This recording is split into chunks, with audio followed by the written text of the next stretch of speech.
Welcome to Rouse Rising. My name is Katie, and in today's video, I am sharing with you a variety of nutrient-dense breakfasts for every day of the week, and then some. We are going to bulk batch bake and prep and have all kinds of goodness. Thank you for joining me today.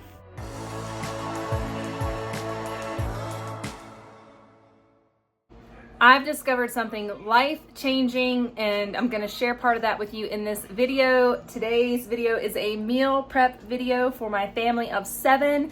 And what I have found is when I have time and when I can, I am making large batches of one item that I can feed some of it to my family at that time and then have a bunch left over. So my goal is, for instance, Today I am cooking up a ton of bacon. So I'm doing regular bacon, and then we're also gonna do 2 packs of turkey bacon for Hagen. But I did the large, like 2.5, 3 pound, I don't know how many pounds it was. It's a lot.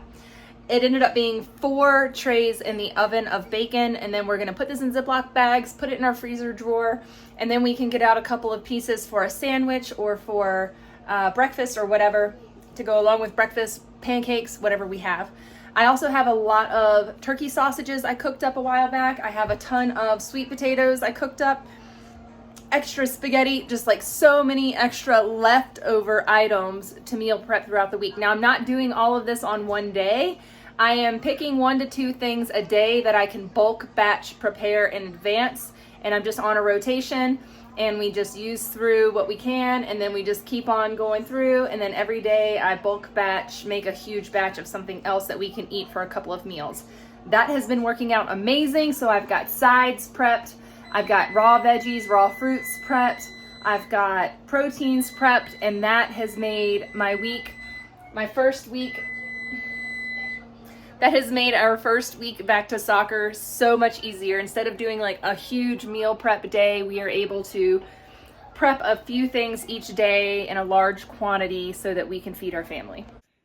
To streamline all of my meal planning, I and another mom came up with this book. It is the Homemaking Planner, and it has a variety of blank pages without dates, but with the days of the week, so that you can organize your household, manage your household in a very neat and organized way with this book.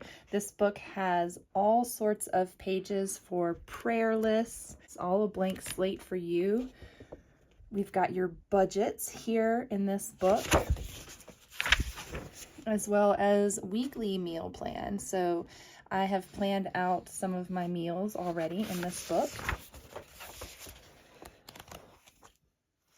You've got your project planning pages for the month. You also have a summer clothing inventory. Well, really you have clothing inventory for everybody in your family for every season.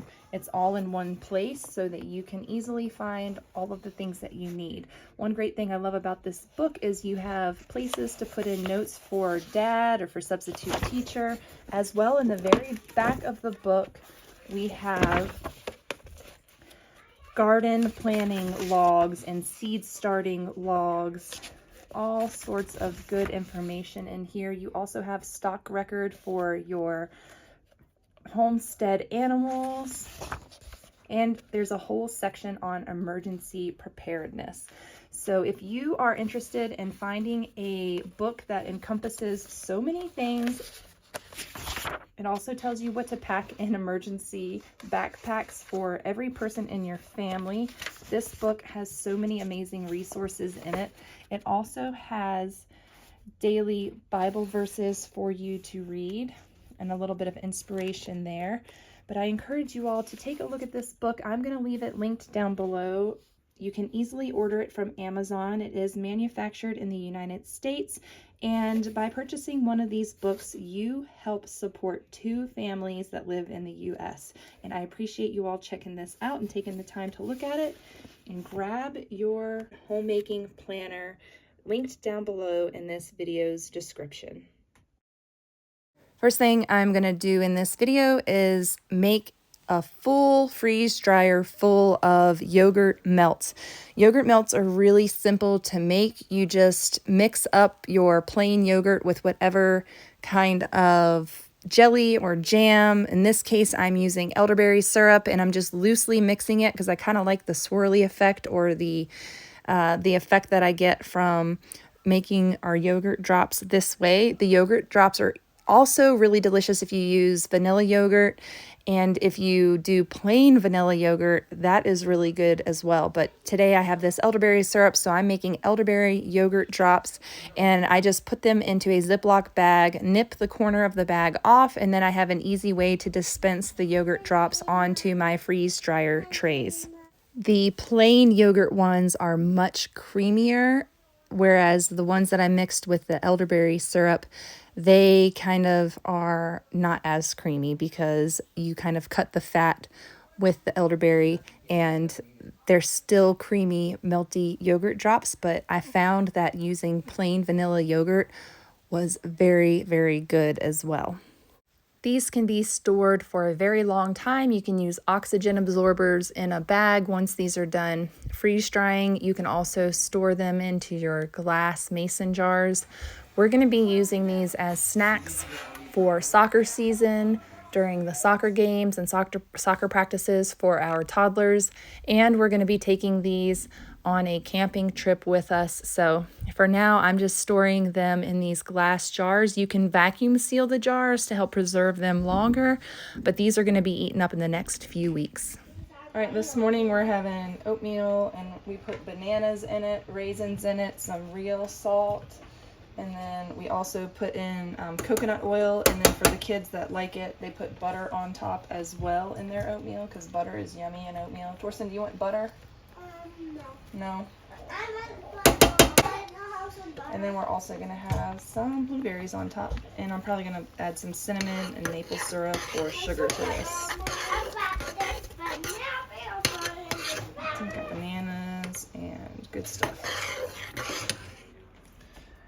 All right, we've got blueberries, coconut, maple syrup, coconut oil. We've got raisins in there and bananas that are cooked in there, as well as more coconut oil cooked in there. We also use Redmond's real salt in our oatmeal. Okay, this morning for breakfast, we're having a whole bunch of boiled eggs. And then I used this Pamela's baking and pancake mix, but I substituted applesauce, coconut oil, and water into the mix so that it was allergy friendly for my family. We've got them cooking up over here.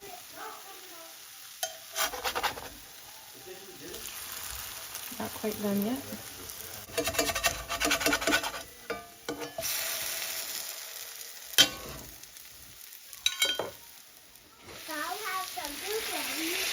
All right, so we dice our sweet potatoes and we fry them in coconut oil. You gotta get that good fatten our kids up a little bit. They're so skinny.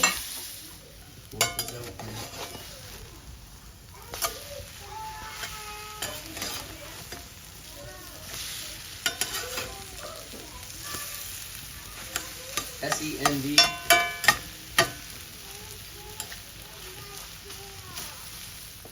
All right, these are our breakfast bowls this morning, and then when they eat all of this, they can have some zucchini bread that we made yesterday. That video is up on my channel. It is the Women of Faith collaboration, and we made a gluten-free bread, and then we made a normal ingredient zucchini bread, but it's double chocolate deliciousness. And then we've got our sweet potatoes, zucchini with a little bit of onion seasoning on it, and some delicious eggs.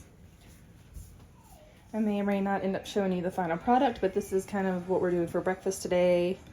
Fruit. Everybody knows how to cut fruit, so I don't feel the need to show you guys how to do that, or even the fact that we eat as much fruit as we do in all my videos, but we eat a lot of fruit. And then we're going to have some pork sausage links. Hagen, we're going to go ahead and cook this whole pack up for her so that she can have some for the next couple days. And then they've already had the rest of the last loaf of bread for toast. So when they first woke up, we fed them toast with butter, vegan butter, and then this elderberry syrup that I made the other day. And then that's just kind of our breakfast. We'll also do eggs for the kids that want eggs. All right, this is my breakfast this morning. This is leftover rice, leftover sweet potatoes, some sausage that we made for the kids earlier, and 5 eggs. That's how I eat my breakfast sometimes. It's delicious. All right, this morning's breakfast is bacon, egg, and cheese sandwiches. Pretty simple, pretty straightforward. Homemade bread, some of this mayonnaise, some eggs, bacon, and this block of cheese we got from Azure that we're running out of. We have another one out in the garage though. That's how we're doing it. We also made some Brussels sprouts with bacon. We cooked these in the bacon grease from the bacon. And that's my breakfast. Eggs, Brussels sprouts, and bacon. We made French toast this morning with our bread, with jelly and butter on top. And we also made Hagen some of these gluten-free waffles, and I went ahead and made some up for tomorrow morning too. And then I experimented with the waffle maker and threw a piece of French toast in there. And I need to do that more often because that looks like a lot of fun for French toast. Good way to do it with a thin piece of bread. In my Monday night live, we made some homemade granola together, and I was very heavy-handed with the brown sugar because I was distracted and talking. And I put a lot of homemade brown sugar in this, but the kids have absolutely loved it, and they finished all this granola within the week. So it fed us for many mornings for breakfast. We served it with almond milk for Hagen and cow's milk and goat's milk for the other kiddos. And they had it as after school snack. They had it for breakfast. They loved it. So I'm definitely going to make some more. We always home make our granola, but I hardly ever sweeten it as much as I did this time. And the kids, they'll eat it, but they really ate it well with my flub of adding too much brown sugar. So if you want to check that out, that live is still available. The replay is still available for that recipe, but I also have the recipe linked down below for my homemade granola in this video's description. Use your discretion with your sugar and how much you want to add. You can also use maple syrup or honey. All right, y'all wonder what I eat every single day. This is a big bowl. I have some rice underneath, just a little bit of bone broth cooked rice or meat stock cooked rice. I'm not sure what I used today. But there is rice under here, and then I have 5 eggs on top and about a 1/4 pound of meat. The meat is underneath the eggs too, so I've got meat over there. And this is what I eat, and ever since I've been eating like this, my vitamin D levels are in a very good range. I haven't had vitamin D levels this good in well, basically my whole life. And since I started eating carnivore based and a whole lot of meat and eggs, my vitamin D is excellent. We're going to do kind of a breakfast for dinner tonight. The kids are at soccer. Aaron's bringing home the 4 big kids. And so we're going to stew up or make kind of a blueberry preserve or some kind of, I don't know. We're going to add a little bit of sugar to this once it gets going. I'm going to turn it on low, and I'm just going to let these simmer away and become nice and juicy and bubbly. Add a little bit of sugar to them, maybe a little bit of lemon juice. And we're going to have this as a topping on some French toast. I'm going to make Hagen some gluten-free waffles, and then I'm going to make the rest of the kids some French toast in the waffle maker.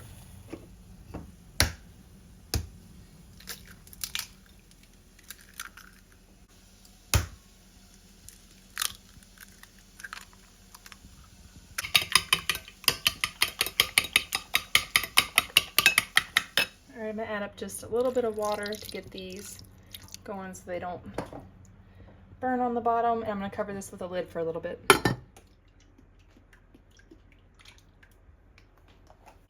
Two teaspoons of Ceylon cinnamon. I love this. Got it from Azure. Don't forget salt. A little bit of vanilla.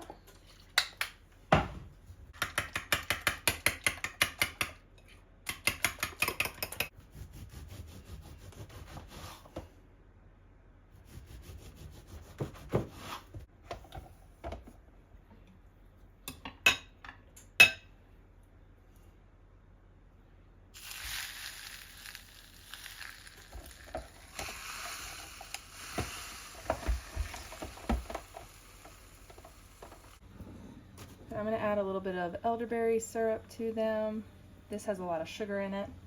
Some pectin, because or not pectin, but I used Sure Gel and it didn't set up, so we're using that for a variety of recipes.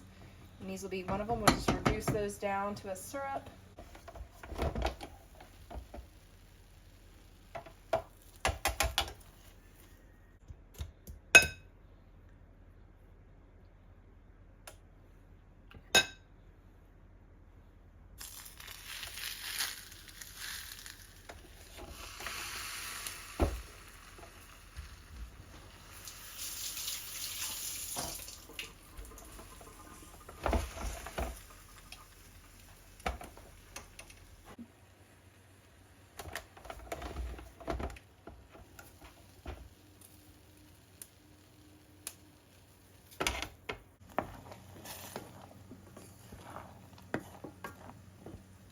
looking amazing. It's starting to thicken up. I'm just gonna let it sit here and cool down.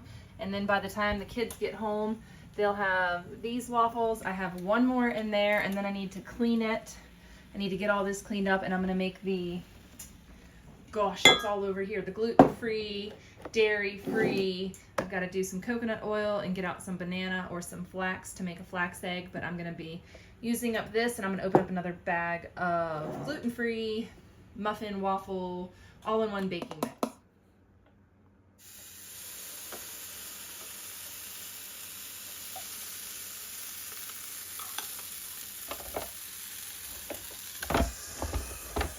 Another delicious meal in the books to feed these hungry kids, fill their bellies, and on to the next meal. This is what we had left over, so these are going to be cooled and then stored in the fridge. This is today's breakfast. I've got about 1/4 to 1/2 pound of meat underneath of my eggs. I've eaten a bunch of grapes. I've eaten a bunch of honeydew melon, and we're also going to have some bacon. So that's how we eat. The bacon's in the oven currently cooking. And it's time to refresh our daily loaf of bread. I make a loaf of bread probably every 3 days for sandwiches and for French toast. Usually when we make bread, we use the loaf within 2 days, and then we take a day off from bread, and then I make another loaf and we start all over again. My daily loaf of bread is a 2-pound loaf, so you can split it in half to make a 1-pound loaf or make 2 1-pound loaves, or if you have a bread machine that's big like mine or a pan that's big like mine, you can go ahead and follow this recipe. So I do 1 2/3 cups warm water. I do 4 tablespoons of olive oil, or you can do melted coconut oil or butter, whatever kind of fat you choose. I do 4 tablespoons of organic cane sugar, 2 teaspoons of Redmond's real salt. I always leave a link down below for you all for Redmond's real salt, and you get 10% off, and orders over $30 you get free shipping, so definitely check that out. That is the preferred salt that we use, and right now you can get a 2-gallon bucket with your purchase of a 10-pound bag of salt. So they have a couple of different deals. If those are still in stock, definitely check it out. On top of all of those ingredients, I add 4 cups of bread flour. Sometimes I alternate and I do 2 cups of all-purpose flour and 2 cups of bread flour. I just like the lighter loaf. My kids like it like that because it's a little bit softer. However, lately, because I need to refill my all-purpose flour bins, I've been using nothing but bread flour, so it is a darker loaf. Then we make a little well in the top of the flour, and we do 2 teaspoons of yeast, and then this goes into my bread machine on quick loaf, and it takes about 2.5 hours for this to mix and bake. We are going to make some pancakes in the cast iron skillet, so I am making 2 flax eggs, and that is 2 tablespoons of flax meal, and then for this, I'm doing 6 tablespoons of boiling water. You let that sit for a little bit after you mix it up, and that thickens it up, and then you have your flax eggs. I'm also going to add some coconut oil to this because we're keeping it dairy-free, we're keeping it egg-free, so we're using coconut oil. And then I'm also going to add in some applesauce to this recipe just to kind of bulk it up and to help it stick together a little bit better.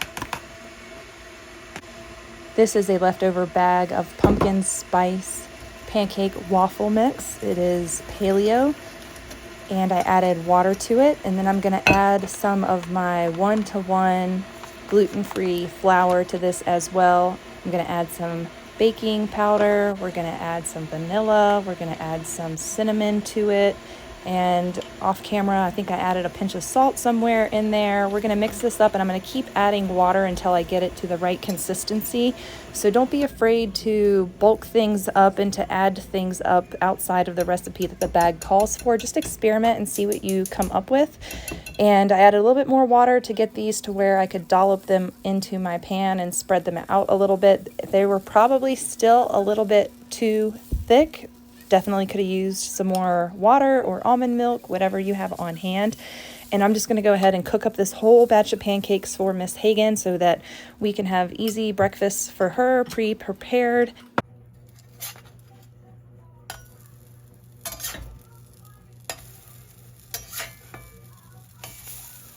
All right, this is what we have in here for Miss Hagen. We have 4 pieces of turkey sausage and 4 turkey patties for the next day or so. And then we have a bunch of turkey bacon for her for this week. A couple of layers thick of that. And then over here, I'm gonna put away, this is a ton of bacon for the rest of the family. So we're gonna freeze a bunch of this and put some in the fridge for this weekend. For sandwiches, bacon, egg, and cheese sandwiches. Hagen's gonna use her bacon for bacon, egg, or bacon. She has mozzarella vegan cheese, so she can do bacon, egg, and cheese sandwiches too. But that's my new method. Make as much stuff as one kind of thing as I can every single day and just keep rotating what that is. And then we always have food that we can combine both in the freezer, in the refrigerator. This is what we have still. These are all the leftovers that we need to eat tonight. So tonight we're having leftover spaghetti. We've got sweet potatoes here, fresh peppers, more produce in there. I'm gonna cut up some cucumbers, cut up some more peppers, and then I'm also gonna cook some Brussels sprouts today. So I'm gonna grab out a bag of these, get those going. Got some melon and all of our eggs.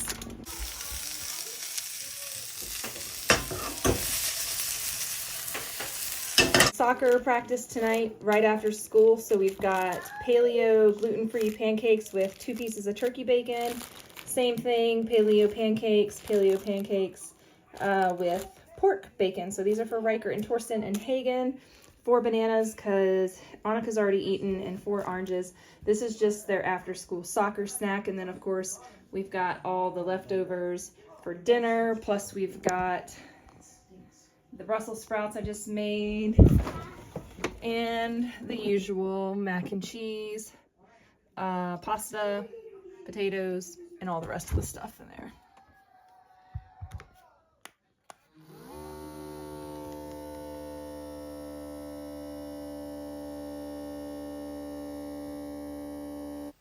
This is nighttime and I am preparing breakfast for the following day. We are going to make a huge batch of banana sheet pancakes and banana muffins, banana bread. So I'm going to fill this bowl to the brim with batter and we are going to get this going. I have my oven preheated at 350 degrees Fahrenheit. I have probably 3 cups of mashed up bananas that I had in the freezer. And then I went in with 4 flax eggs, about 4 teaspoons of vanilla, 4 teaspoons of cinnamon. Now we're doing about half a cup of coconut oil. You can find my banana sheet pancake recipe on my channel. It's in a shorts video, but I'll also link the recipe down below. That was probably half a cup of sugar. And then we're going to do 2 heaping teaspoons of Redmond's real salt. We're going to get all of these ingredients mixed up, and then we're going to throw on top all the dry ingredients.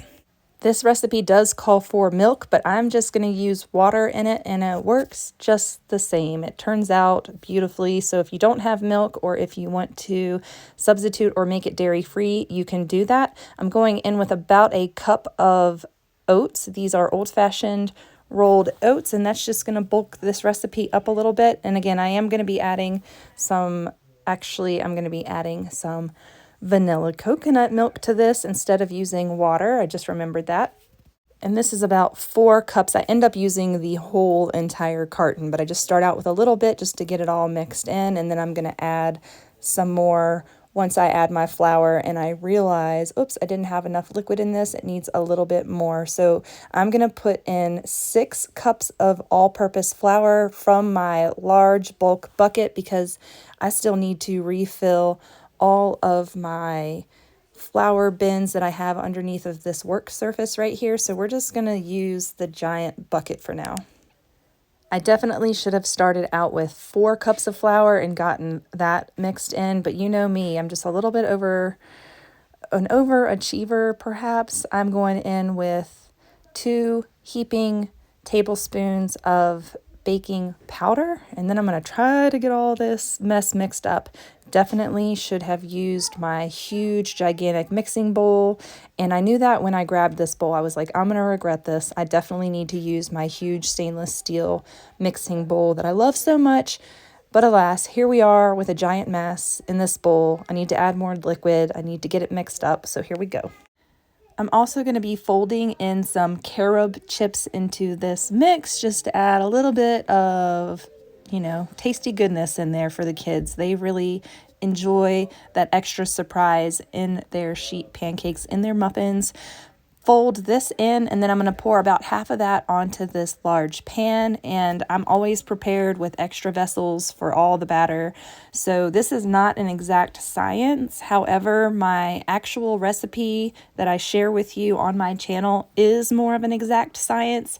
But if you've been around here long enough, you know that I just kind of dump and go with almost everything. I cook intuitively, listening to your intuition, to your ancestors, to God for guidance on how to prepare these things. So if you need more liquid, you need more liquid. If you need more this or that or whatever, you just feel it and you do it. So my food is going to taste different than your food because we all put a different kind of love into our cooking. So I always say, if you were to come over to my house and eat something, and if I give you the recipe and you go home and you try to make it taste exactly how mine tasted, it's probably not going to, just because, as I said before, we put a different kind of love into it. We might mix it with a different technique, we might mix it longer or shorter than the other person. Maybe our sugar is heavy-handed and not exactly measured.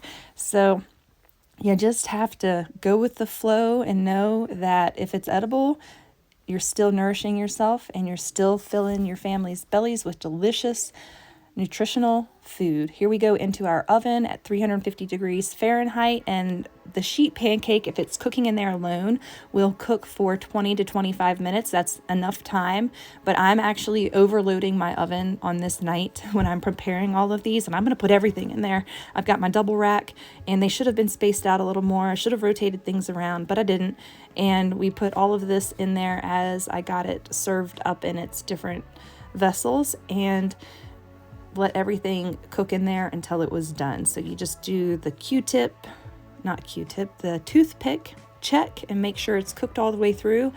You might want to rotate from top to bottom, bottom to top, just so it is cooking evenly. And you are going to have a large batch of banana muffins, banana sheet cakes, banana everything to serve your family. So always double or triple your recipes if you can.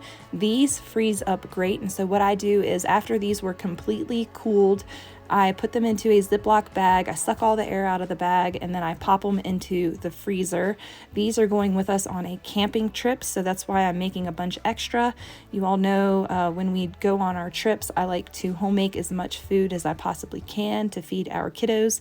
These muffins are not gluten-free, but that's okay because we have other gluten-free options for the kiddos that are that we limit gluten for. And of course, myself, I don't eat any gluten or any wheat or anything due to celiacs. However, I can prepare it. I'm not, so severely celiac that I can't breathe in flour dust. It's not like that. I just cannot eat gluten because it causes me severe stomach cramps.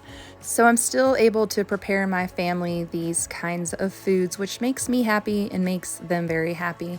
I appreciate you all joining me today for this huge meal prep video. I hope that you got inspired to double, triple batch make your food so that you can have an easier meal prep for your meals throughout the week. I've really enjoyed just making large quantities of one item. That way I can use it for leftovers on a side, or so I can have all those sweet potatoes and all those Brussels sprouts, or I can have a big batch of meat in the fridge or a big batch of pancakes in the freezer, so that meal times here are easier. Thank you for joining me today. I'll see you next time. Bye.